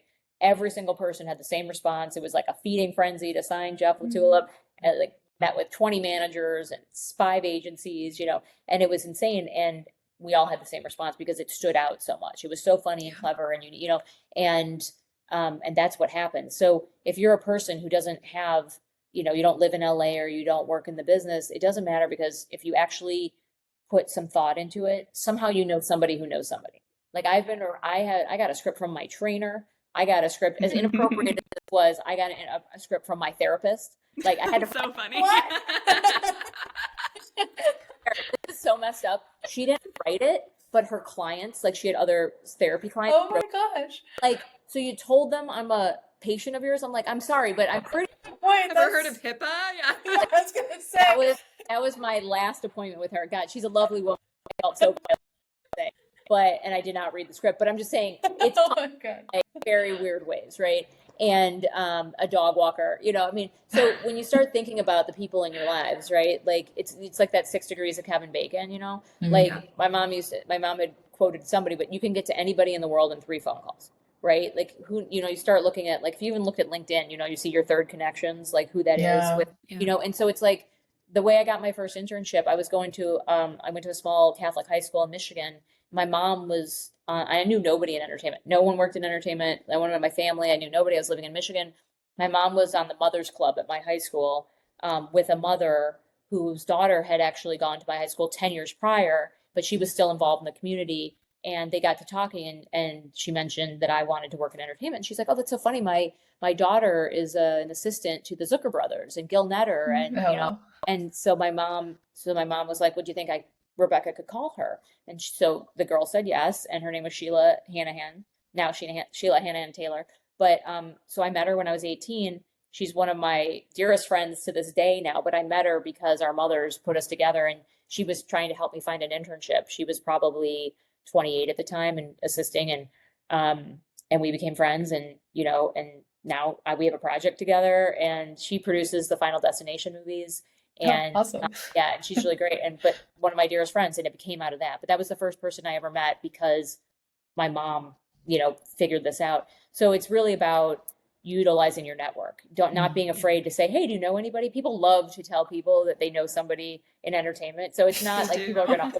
That's true. My cousin, that's babysitter, you babysat for this kid whose dad, you know what I mean? And you figure it out. And that's how, you get your material there. And like I said, people are so excited that somebody has written something good, they can't wait to share it. So a lot of times it comes in through it. For me, when I was an agent, it came in through an entertainment attorney or a manager. Yeah. Managers are actually a lot easier to get than an agent because there's more of them and they're more likely to read something unsolicited and things like that. So I really think if I was a writer, again, I knew everybody, but after having been an agent for so long, it was a little easier for me because I could just call up whoever and say, read my script or whatever, and get an agent or whatever. But if I was just starting out, I would actually really look at, it's very easy now with the internet, who represents the people who write in my genre. Like I said, I gravitated towards female voices and comedy. So my client list was very reflective of that. And so if you're writing horror or thriller, you're going to look who are the careers I admire, who represents those people, work backwards. And then, and they mostly, a lot of them have managers, and, you start submitting, or you find a contact, someone that works in entertainment that can call that person. It's a lot more. I personally never responded to unsolicited query emails. It's not that I wasn't interested. I just had too much to do.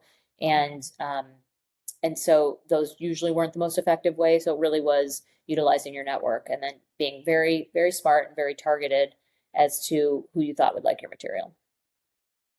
Yeah, that definitely echoes what we were just talking about I was just in gonna the say, intro. that's Like what we talked about literally, this morning. we were just talking about authentic networking and the power of that, and how that does not cost money. Versus sometimes we're a little frustrated with some of the companies asking for a lot of money of green screenwriters. Like there's nuance in the conversation, but it just sounds like, who do you know, and kind of going from there is maybe the most effective. And just going back to writing a good script. I go to the Austin Screenwriters Conference. I don't think I'm going this year, but I do tend to go, and the talent that goes there in terms of Hollywood, and so a lot of screenwriters go there and they will meet reps or other writers. It's a really amazing. I don't know any other conference like it that's so accessible. It's in Austin every year at kind of the end of October, and I go, I mean, I have a great time. I always meet new writers and new people in the business, and I'll speak on panels, but it's really a special couple days before it's the conference right before the festival, and it's all writer based. And to me, that's a big one. And you just organically meet people, and it's, even if it's just other writers and you end up forming a writer group, or, or you meet people that are on the panels. But it's definitely, to me, that's more productive than, and, utilizing your own network of people that know you, than the cold call or the, the query or paying these websites. I'm sure they work. I've never had experience with like the Blacklist or any of these websites. So I don't know, how, if things are being found that way. That was not how I found. It kind of came out after I was done being an agent anyways. So I don't know, who's utilizing that so much. But, I guess I'm more old school when it comes to networking. So yeah, I'm going to the Austin Film Festival for the first time next month. So if you are going, let me know. But this is going to sound terrible, but so I went, I think the last time I was there was, I want to say October 2023, maybe. And obviously Love Hard had come out and people knew it. And I was talking about other things I was doing, but a lot of the stuff that I've written obviously hasn't been made yet. It's about to be made.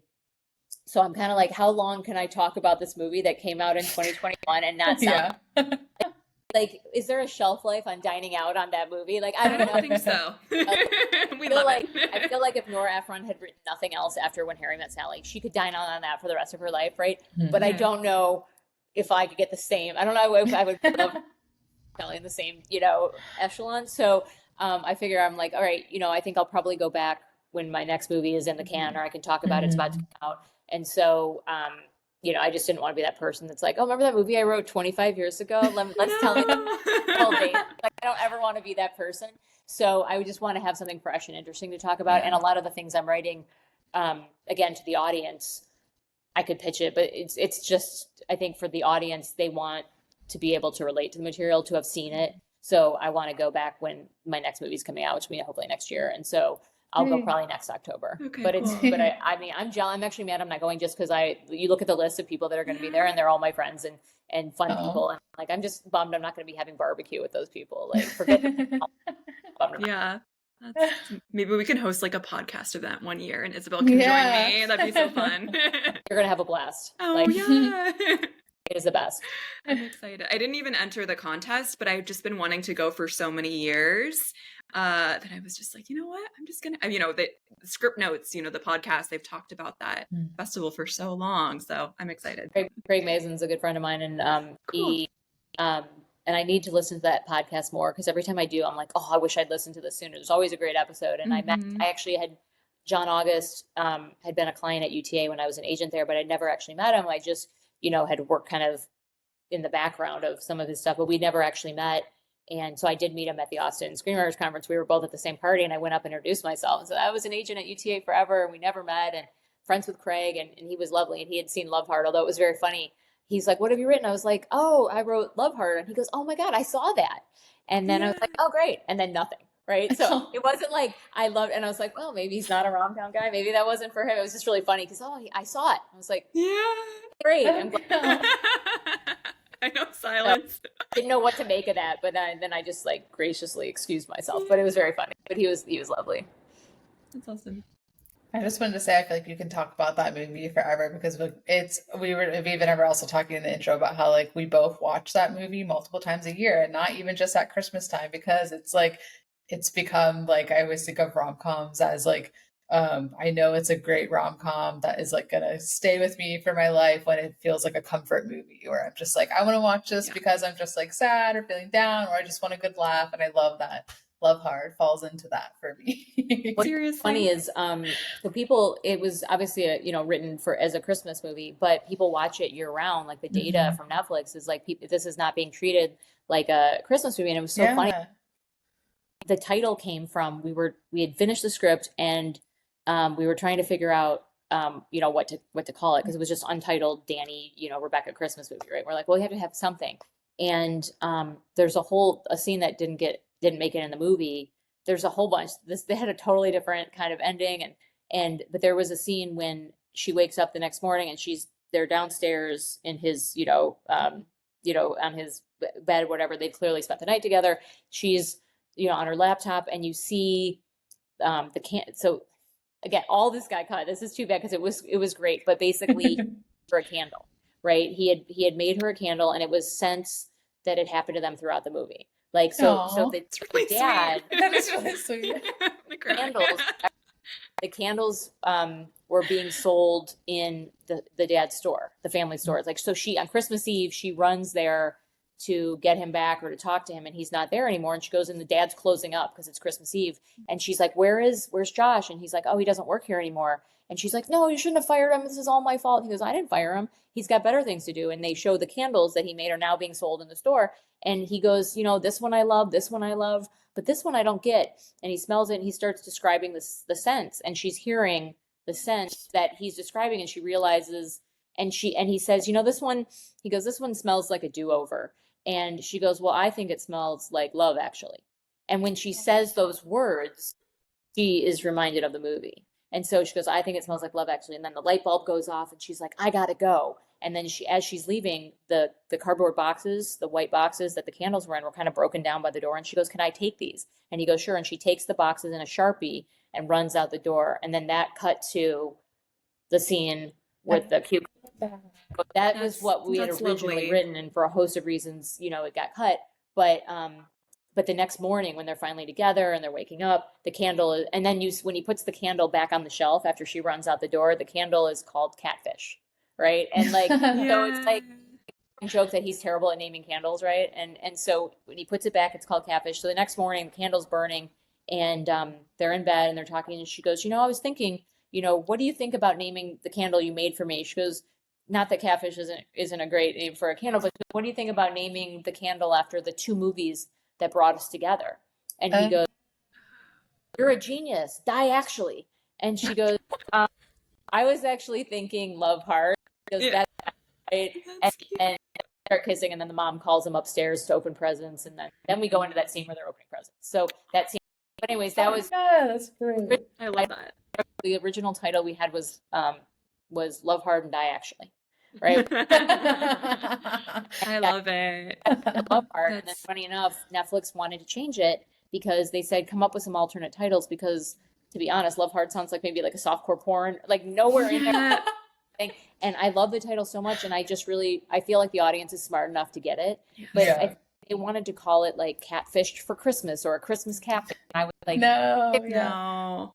So funny. This is terrible, and this will probably get me fired from Netflix. But they asked us to come up with some alternate titles, and I literally said to Danny, like, we'll do all their other notes, but let's just forget about that one for a while and hope they forget about it. And then it'll be so late into the promotion season that it'll be too late to change, and we'll get our way. And that is exactly what happened. So that's how it ended up staying.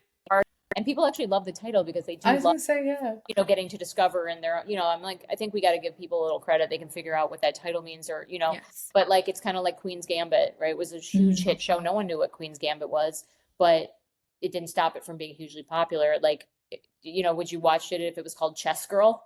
Do you know what I mean? Yeah. Like, a little credit. I was actually kind of psyched, but to my point of this whole long story is that because it's called Love Hard and doesn't have Christmas in the title, it's a movie people feel isn't necessarily a movie they only watch at the holidays. So they, it's like Home Alone. It's a Christmas movie, but it's not Home Alone at Christmas or something. So people watch Home Alone whenever they want a happy, movie, even if it's set at Christmas. So Love Hard's numbers, actually, it's insane how many people have watched it just throughout the year. It's not a Christmas movie. People watch it all year round. So it's really kind of to see the numbers of the billions of minutes that people have watched this. It's really kind of overwhelming. But but I think because it doesn't have Christmas in the title, it's probably been watched way more than it probably would have. And that was just kind of how it worked out. So. Yeah. Do you think that the characters would fight over whether or not Love Hard is a Christmas movie? Yes, they would. I think we put enough Christmas stuff in there between the music and that I think I don't think there's a debate on that one. Yeah. But I will say, we said in the intro as well that I like Christmas movies that have, Christmas in them, traditions in them, but it's not like just about them talking about cookies for like 2 hours, which I think kind of some of the rom-coms kind of do, which can be comforting and nice, but I just like, plot and then Christmas in the background with coziness is what I want. Yeah, I tend to, when it's funny, whenever Danny and I've written several Christmas movies, one of the notes we always get when we turn it in is like, where's the Christmas? I know it's Yeah. where the hell is the holly and the like caroling and like, you know, we kind of forget that we're writing a movie at Christmas. So it's really funny. We have to go back and do a Christmas pass.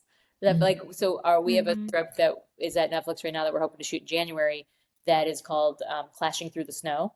And you know, similar trope. The trope I love to write is enemies to lovers. And so that was kind of my default. It almost to a, I think I almost to a maybe a detrimental degree. Maybe I should try something different next time. But I do love writing people that hate each other that come to like each other, and that's very much what this is. And so, but we wrote the whole thing and we turned it in, and they're like, other than the fact that you said it's taking place between December 18th and 23rd, like what is Christmas here? I'm like, all right, we'll throw in some lights and we'll throw in a Santa, and so we actually have to go back and kind of think about that. And so we definitely have to be more aware of that in the future when we write. Yeah. I'm realizing too that I think why it works so well is like because I grew up in Ohio, and so it kind of has those like elements too of like when you go home for Christmas for something and you do some of those things that like you're gonna do anyway, not necessarily because it's Christmas, like going out for the drinks with your friends and like that kind of stuff that I think just it does really add to the like authenticity of it, where it does just sort of feel like you're going into this world of like, this is what I normally do when I like go home to the Midwest for the holidays. But then it's just like the holidays are just kind of there as this backdrop of like all the lights and stuff. Like when we wrote the scene, we always, again, one of these scenes that just stuck with us was with the karaoke scene where she has the allergic reaction, right? Yeah. It was one of the toughest scenes to shoot.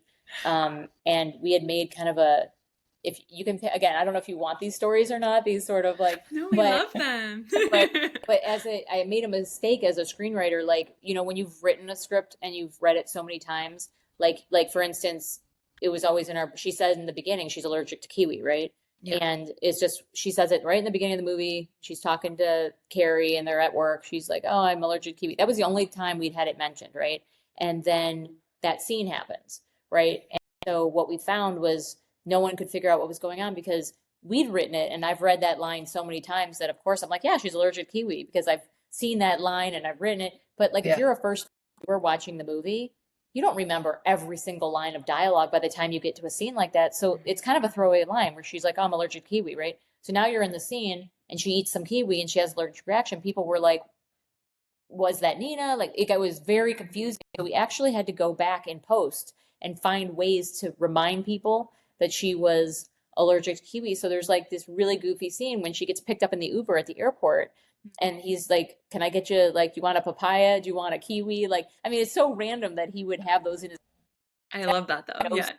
But we did that in post. We actually added those fruits digitally. And he was like, would you like a papaya, kiwi, mango? And she's like, no kiwi. I'd swell up like a blowfish, right? That all got added after because no one understood the connection between her allergic reaction. So we had to do, and then I think she says it one more time or something. So we definitely had to do that. But as a writer, I took it for granted that line was in the beginning. And so now I consciously think about that. If I'm setting up a joke for later, it can't be set up, you know, in the first 5 minutes and then bring it up 35 minutes later. Like you're going to have to do a little more work and you don't want to like hit people over the head with it and treat them like you need a little more. And so that was that one to get that to land was a little tricky. So that's a good point. Yeah. And I love that she wakes up in the vet's office. I was going to say, that's one of my favorite little things is after when she's in the vet office. So good. And I remember when we were shooting it, we were shooting it and Jimmy goes, God, the scene works. I really like this scene. Like the dialogue flowed and it was short and it was punchy and the doctor came in and there was a little ad-libbing going on and Jimmy had ad-libbed. He's like, I think at the end of the line, he's like, do you have insurance? They were asking, like, because the scene it ended very abruptly and then it added that and it made it in. And the woman that played the doctor was like, there's a biscuit under the tree for you if you want it. There was just a little, they were having fun with it. And so, yeah. But I remember hearing Jimmy go, this scene works. This scene's good. And I remember being like, thank you, you know?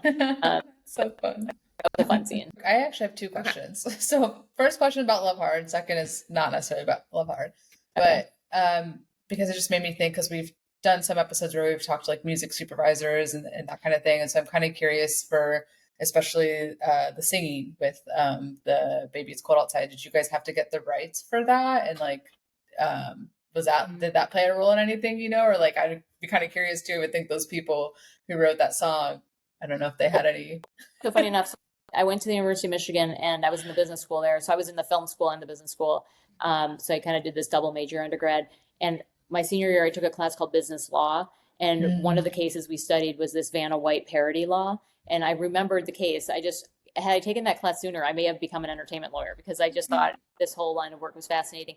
But it talked about, you know, what is considered, like how Weird Al Yankovic has made an entire career out of, you know, parody songs. And so parody is an exception. It's kind of like commenting on art. So you don't actually need the rights, because you're kind of creating something new. You're making a commentary on it. And I always remembered that legal precedent, right? So when the idea for Baby It's Cold Outside, I said, oh, we're covered under, you know, parody law, so we're good. So we wrote it in there, and then we turned it in, and everything was fine. And then we got an email from our music supervisor saying, like, we can't use Baby It's Cold Outside because of, you know, the estate does not want to give us the rights. Like, they actually reached out to whoever, you know, and they said, no, they're not interested. This is a very, you know, valuable gem. And I had to actually say, I'm pretty sure we're covered under parody law, so I think we're good. But I don't think we actually need to take it out. I think we can keep it. And that's how I was like, I think we're good. Maybe ask Netflix's lawyers, but I honestly think we can do this just by covered by this law. And so it was just, I'm like, I'm not a lawyer. I don't know why I'm being asked this, but I'm and so we were covered, and it was fine. That's so cool. I love that. Yeah, it obviously makes the movie. Yeah, we've talked like music editor on the show. We've talked because like music is such a big part of writing as well, you know, the writing process, and also just how we imagine scenes. I don't know, for Isabel, I just read Isabel's script again, and we're doing a table read soon. It's called Dating Zac Efron. And it's also a catfish movie. It is a catfish movie. It's the best spec script I've ever read. And anyway, there are a lot of music cues, and I don't know, we've been talking about like what we're allowed to, it's not a parody though, the music itself, but like what we're allowed to include in our table read and things like that. So I wouldn't worry about the table read right now. I mean, you only get into the legal specifics, you know, if it's getting made or it's going to come out, and by then there's a slew of lawyers that are involved. So I guarantee Netflix checked every box, but I don't know how it works if you're dealing with like a real life person, like if you're mocking Zac Efron and if he needs to be in it or something. Because I wrote a script that I literally wrote Taylor Swift in the movie. Like, I mean, it's just like, we're probably not going to get Taylor Swift for this, so I'm like, well, we can just swap out Taylor Swift's name. We'll just make up a name, but everything else is the same. It's, you know, it's clearly someone that we modeled after Taylor Swift, but yeah, we're not going to get Taylor Swift. Yeah, I think my first concern for this movie would be Zac Efron. We need Zac. If anybody knows Zac. I think step one would be, does Zac actually want to make this movie? And then step two would be like, would Spoon or Ed Vedder give us the rights to songs? You think about movies like, you know, obviously if the whole movie centers on you getting Zac Efron, you've definitely like written yourself into a little bit of a corner. But then you look at a movie like Bitch, right? I worked with Charlie Kaufman, and because I was an assistant to Marty Bowen, and he repped Charlie Kaufman, and the agent character in adaptation is based off Marty, and so I got to know Charlie a little bit, and he was writing on a TV show called Ned and Stacy, right? Like, he was not a feature writer, and he just turned this in, you know, and they're like, if we don't get John Malkovich, like, we're kind of screwed, right? Like, but they got John Malkovich, you know, so sometimes you take these big swings. It's like the same thing with that Nick Cage movie that came out. They got Nick Cage. An unbearable weight of massive talent. It was so good. For fun, and like, you know, God bless Nick Cage for like taking the risk or signing on, but like, you don't get Nick Cage and you just spent 4, 5, 6 months of your life on a script that literally you can do nothing with. I mean, I guess it's a calling card, you know, and get you maybe work or an agent or something, but it's, you know, but when you have an idea like that, I think when you take a big swing like that, I think, you know, with big risk comes big reward. And so, you know, if it's good, and who knows, I mean, it's really good. Yeah. I'm excited. If I don't get Don Martin, none of this movie makes sense. And like, so, you know, we'll see what happens there. But yeah, you know, you gotta swing from the fences sometimes, and, you know, see what the universe is going to do for you. Yeah. We'll see. We're manifesting. We'll see what happens with Zac. I want to ask my second question, just because this is kind of maybe a silly question, but given that our audience is for mostly like aspiring writers trying to break in, or like new writers, could you maybe explain the difference between an agent and a manager? And I think, because we talk about this a lot in the like young screenwriting community, is like, are you trying to get a manager first or an agent first? Or I don't know, it might be helpful for us just to hear from your perspective, like the difference between the two, and or like how they work together. And Yeah. I mean, most people when they're starting out have both, if they're fortunate enough to get both.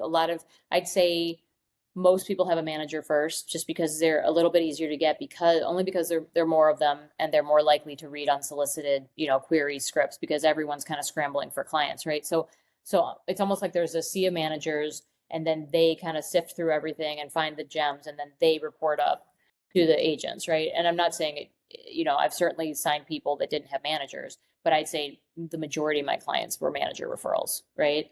And a lot of those managers got it referred to from lawyers or producers. A lot of, like I said, if a producer reads a script and likes it because it came from their mother's, whatever, they're going to help them. They're going to probably be the producer on it, but then they're going to help them get representation because a writer needs a rep. So all the producer says is, hey, I read this script, I'm going to make it. Right then, the manager has a working client, right? Or the agent has a working client. So it's a lot easier, for people to sign on if they know a script is sold or if, things like that. So, but I'd say, if I was again trying to break in, I would probably try to get a manager first. Again, I'm targeting the people that look, you look at anyone's list, you're going to see some people really like thrillers or some people really like women or, or comedic voice, whatever it is. And, or look at, like I said, careers you admire, who's steering those careers. And a lot of those people, had managers. It's about doing the legwork. It's really about paying attention to the business. You start reading the trades and you see what's selling. They list who the reps are at the bottom, and they don't usually rep the agent's name. They'll say the agency, but they will rep they will say the manager's name and the lawyer's name. And so you've got to start, paying attention to that kind of stuff. You see the same names over and over again. There's like, and so I would say, it'd be easier and more productive to get a manager first, right? And those people are also going to be the ones that will roll up their sleeves and help you. If they read your script and go, God, this is like 80% of the way there, they're the ones that are willing to spend the time to get you the next 20% there. Whereas agents are a little more transactional. They have so many more clients and their job is to sell stuff and move things across the goal line, right? And so they're going to be less likely to develop a script, right? That's what I did more of that, but that was kind of rare, right? So a lot of times a manager will do that and get your script to like fighting shape and then be ready to sell it. So, and then what happens is the manager says, hey, I've got this great client. The script is ready. They give it to a couple agents. The agents read it. Then that client would take meetings and pick an agent. Then you have an agent and a manager.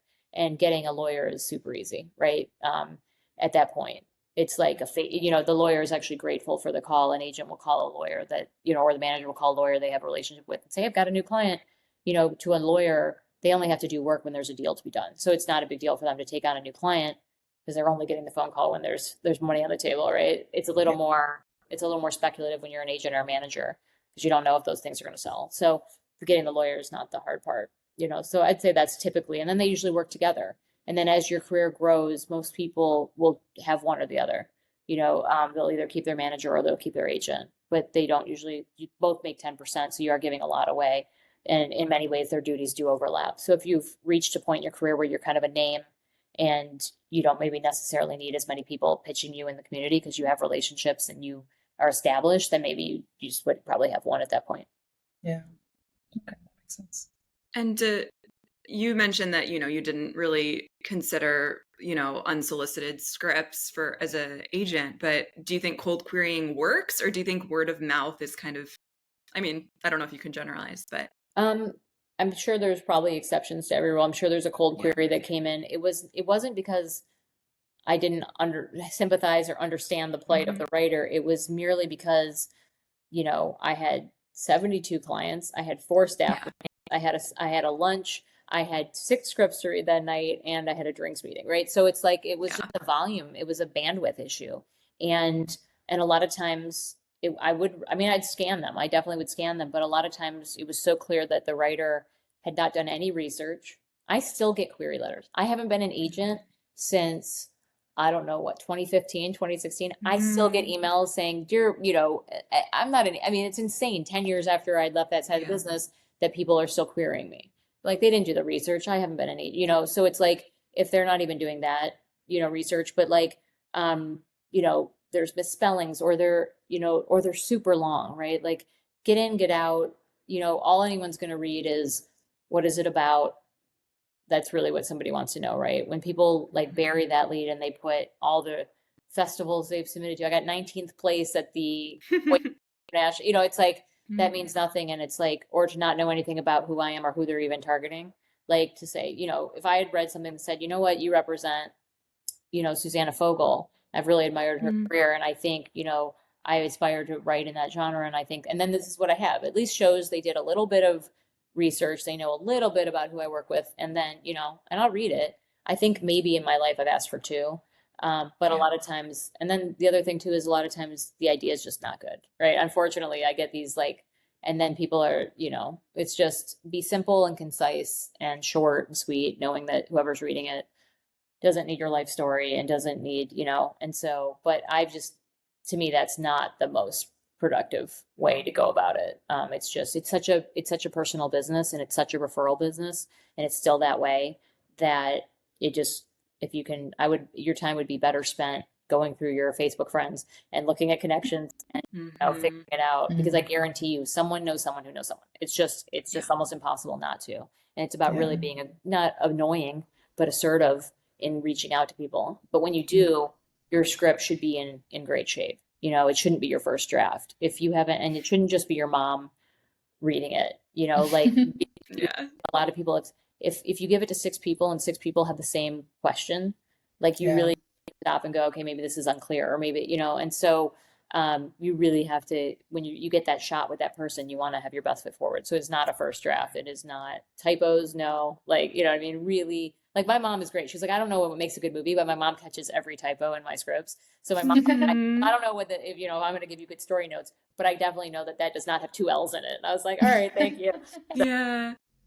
My mom's a grammar police as well. She's always a stickler for grammar when she reads my stuff.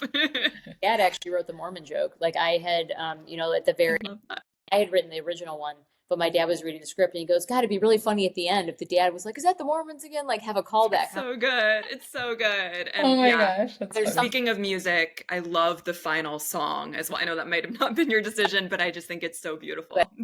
There's something in that movie for every member of my family. Like my grandma's name. And I had these 2 friends in LA, Natalie and Josh, that I thought about when I was writing the movie, and that's where their character names came from. And there were scenes that got cut, but there was something in there for my mom, and that joke is in there for my dad, and there's a joke in there that my brother, when they're at the bar during the karaoke scene, and there's like a toast at that moment, like my brother used to say that, and like so there's just like little things in there. I like amazing. I love that. Little Easter eggs. Yeah. Like Taylor Swift. Ladies and gentlemen, we are now preparing for rapid fire questions. The first question is, what is your favorite rom-com and why? When Harry Met Sally. I mean, it is classic. I mean, the fact that it's still the movie that people reference this many years later is kind of astounding. That like there really, in my mind, hasn't. I mean, there've been some great ones, but that to me is just everything about that movie, from the performances to the writing, to the dialogue, to the feels, to the theme. Like everything still. I still ask myself that question: can men and women just be friends? It's like it's time, and the thought that went into the craft of it, and the cleverness. I mean, she really was the master, and I just every time I watch that movie, I get the same feels, and I get it was lightning in a bottle, just everything about the movie, the performances, the casting, the directing, the writing. It never ceases to amaze me. I'm actually like in awe of that movie. Like, it doesn't ever feel dated to me. It's timeless, and so much about comedy. If you go back and watch a movie that even came out a couple years ago, comedy is so of the moment, like even the style, like Judd Apatow kind of comedies had a moment, and like style changes, right? And so that movie still works, and so many comedies don't hold up because they're of the moment, but something about that movie is so timeless, and it moves me every time, and it makes me feel creative, and it makes me feel like I can't believe I even work in this genre with this goddess of like it's so cool. Definitely like my screenwriting hero with Leslie Dixon and a lot of other writers. But, that to me is, as cliche as it is, it's the honest truth. Yeah, we're with you. you mentioned this before, you like enemies to lovers, but yeah, any other you can talk about, yeah, your favorite trope to write. That is my absolute favorite. Yeah. It's not like I have a lot of experience. It's not like I meet people and immediately hate them and then like over time come to love them. Like, most of the people, it actually is quite the opposite. Like I'll meet people and then like I'll start dating them and they're great. And then they turn that I have to write about because they're so horrible. So my personal experience has been lovers to enemies. So yeah, that's not make a great rom-com, So, but that to me has the most, you have the most fun with it, right? Because I love writing arguments. I love writing banter, and I love like the good sparring. Like that is very much my personality. I love to joke around and be sarcastic, and but I'm not a mean person, and I don't yell. So I get like anything mean that I'm thinking in my head, like I get to get it out in the, I keep a little, like I text myself when I think of something like really mean and biting, or like that would be a funny line. I text it to myself. And when I'm writing, I'm like, I wonder if I've come up with anything, and I go back through that would work here. And then, it go in. So, and they go back years, my texts. Yeah. And that's how it works too for, when I think of something sweet, like the movie, I can't say what it is right now, but I put a very specific thing about Starburst candies. It's a very much a theme in the next movie that we're making, and it came to me while I was eating Starburst, and I was like, oh, you know what, the red versus the yellows, like what that means. Like everyone loves the reds, why does nobody like the yellows? And everyone throws away the yellows, but the yellows can be special. And so I think about like the parallel, it's like everyone likes the reds, but there's something to be said for the yellows, and like how can I use that as a metaphor for maybe a person who's stands out, so I put that in, and so things like that. But yeah, hands down my favorite trope. Okay, what is a outfit from a rom-com that you love? I mean, all the clothes in Clueless, if you call that a rom-com. Like all the clothes in Clueless. 27 Dresses, had yeah, that's a good one. My best friend's wedding had some good ones. Truth About Cats and Dogs, it was one of my favorites. But there's a rom-com. I guess you'd call this a rom-com. It was actually a TV movie that nobody's ever, like hardly anyone's seen. It stars Stockard Channing, and it's called The Girl Most Likely To. Okay, and it is I feel like I've seen it. I've heard of it. It is amazing. Like I have the DVD somewhere, but like you'd have to how you'd see it now. But Stockard Channing plays this like really unattractive woman who is so witty and funny, and she keeps trying to go to colleges that have a lot of men to women ratios because she's got like a unibrow, and she's like gets in this terrible accident, and she has to get they do plastic surgery, and all of a sudden she's beautiful, right? So now she's beautiful, and she looks nothing like her name's Muriel. She looks nothing like the old one, and so she goes out and all the men that were mean to her, and she kills them all. Like, whoa. This way, they all die. Like one guy dies in a skydiving accident. Like it's very funny, but it's dark, right? And she ends up falling in love with the detective who ultimately sends her to prison. And it is, it sounds insane, but it is like one of the funniest. And the outfits in that movie are truly the way they dress her when she's ugly, and then the outfits they put her in when she's smoking hot. Like if I could, I think there was a time when they were talking about remaking this, and I think Pam Brady, who's a great writer, was interested in maybe doing it. Like she had seen it and loved it, but nothing ever came of it. But I'm telling you, like it's worth the watch. It's really good. But there's I want to watch it. Yeah, I don't think I've seen it, but I will look it up. Okay. Yeah, awesome. Do you have a favorite line or moment from a rom-com?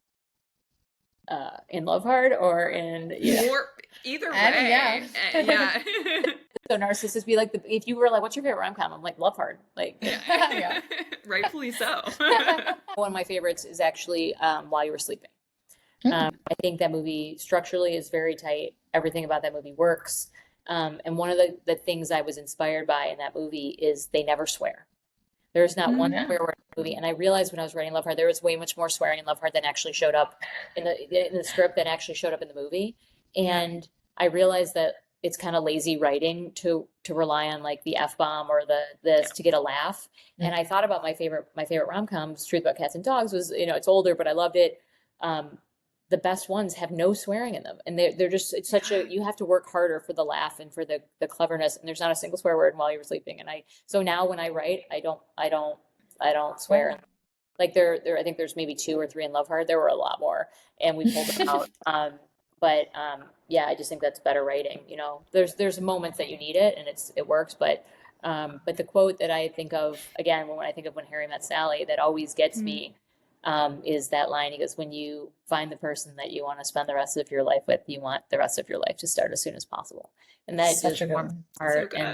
And then I also think of, on a TV front, I think of Nobody Wants This. You know, that great Yes, we love that. when he looks at her and he just says, you know, I can manage her. He says, I can handle you. Oh yeah, I love that part. that is such a good part.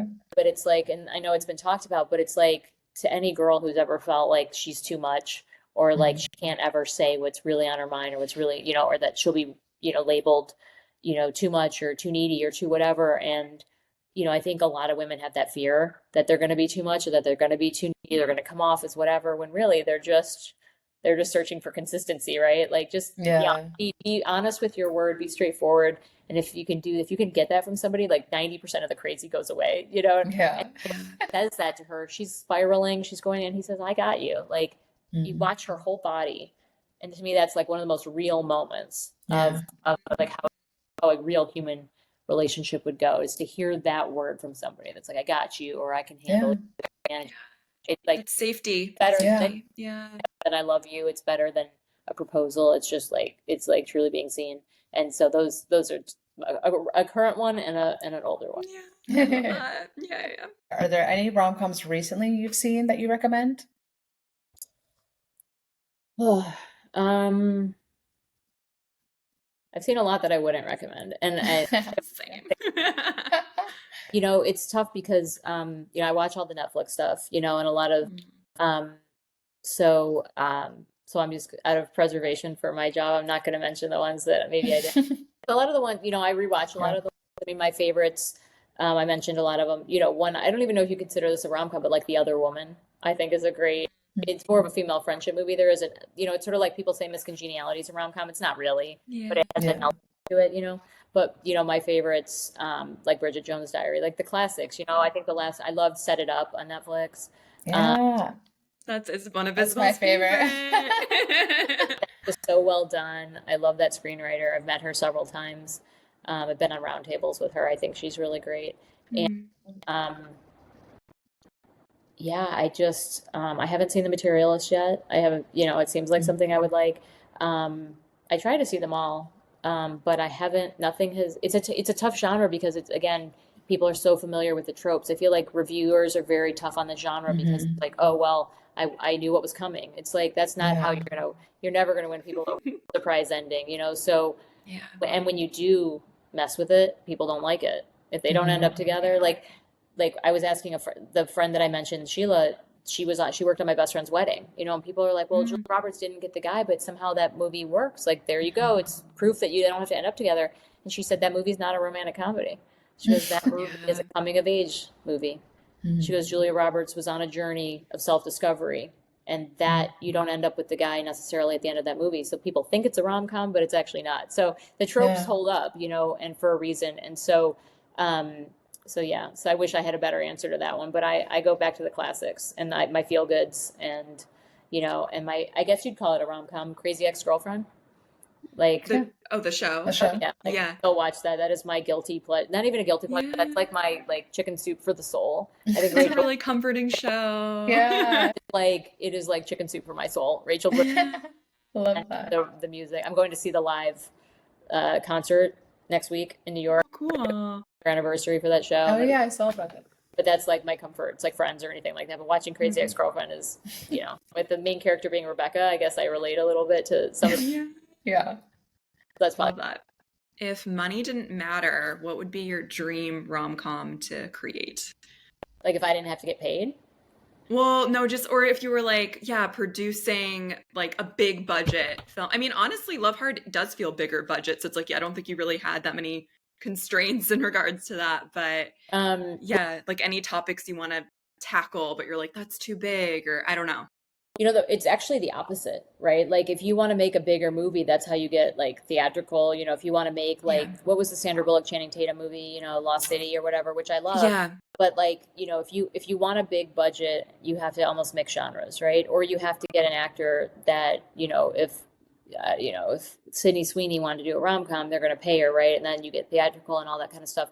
But if money didn't matter, it would be casting, but it wouldn't be the choices you'd think, right? Like in order to get a big budget, you need a big name, right? But the people who maybe are perfect for your movie are people that no one's ever heard of, right? So to me, the freedom comes from casting. So if like I had all the money in the world, I'd cast whoever the hell I wanted, and I wouldn't care if they were not like Heather McMahon. To me, I wrote a script. It's a comedy. It's not a Christmas movie. It's called An X to Grind, like EX, An X to Grind. Okay, yeah. It's a revenge rom-com, but it's got a lot of comedy, and the I whole like that. time, Danny, and it's at Netflix. It's set up at Netflix, and right now it has Emma Roberts attached to star. But if like again, and Emma's amazing. But when I was writing it, I was picturing Heather McMahon, and just and I think Heather's a star, and I think she'll absolutely be carrying movies one day. But would I get that done tomorrow? Probably not. But that's who I pictured, and that's who'd be perfect for it. So if I had my way, it would be all about casting. I would, and I would actually pick smaller topics, like the things that actually people really deal with: the ghosting, the breadcrumbing, the dishonesty. Like I would explore those things a little more. I think you hear everybody that's exhausted on these dating apps, right? And just there's never been more single people, but there's also never been more people looking for love. And this whole idea that the thing I would love to figure out is, this whole idea that when you see the first sign of a red flag, right, or the first thing, people are so quick to just shut it down and move on to the next. And it feels like, I'll just order up another person like a pizza. And so you actually, I'm dealing with right now, like when you find somebody that you really connect with, I think you have to don't just give up so easily just because there's some inconveniences or whatever. I think if you are lucky enough to find somebody that you really connect with or think there could be something there, don't be so quick to just be like on to the next. These are real people with real feelings and real issues, and just, don't be so quick to pass people by. I think that's why people end up in this endless loop, and they end up burned out because they're not willing to take a second look or to put a little more time in and kind of peel back the onion a little bit. So I would kind of maybe focus on a smaller story that deals with the real things that we deal with, and not so much the poppy, colorful movie versions, of the stuff. I love that. Okay, last question for you is just what's on the horizon for you, and how can people stay in touch and follow you online or follow your career, and anything you want to shout out?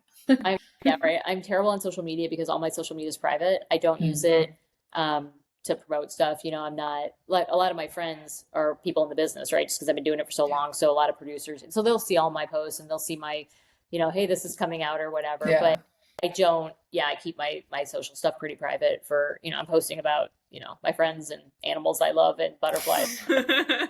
So I don't think anyone would find it that doesn't know me would find it that interesting.